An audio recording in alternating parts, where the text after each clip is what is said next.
So by that logic, it's still okay to take them? Do you not see what drag queens wear on stage? Those outfits can be quite revealing. It's time for the bigots to just go ahead and admit that it has nothing to do with protecting children when they talk about drag queens.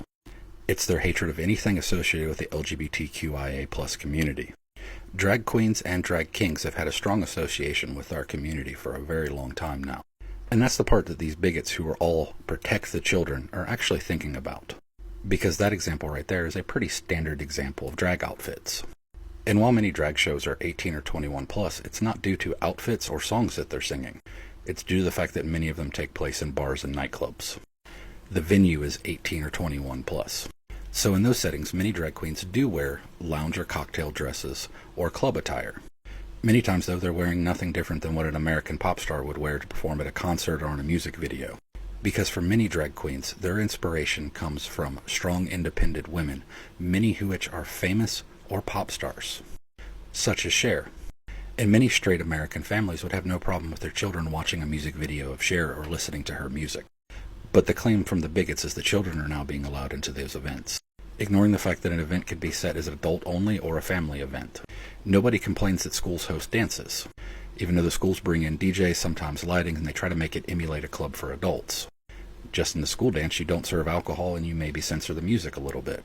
Kind of like drag queens do when they do something like a drag queen story time. I don't think anyone would claim that this outfit is revealing.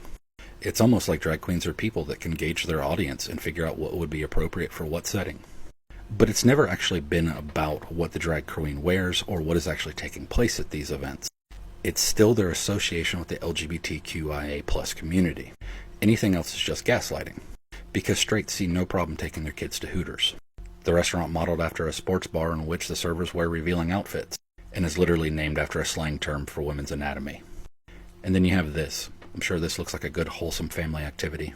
And while a drag queen reading a book in a library is nothing sexual, straights have no problem putting their children in sexual situations as long as it's heterosexual.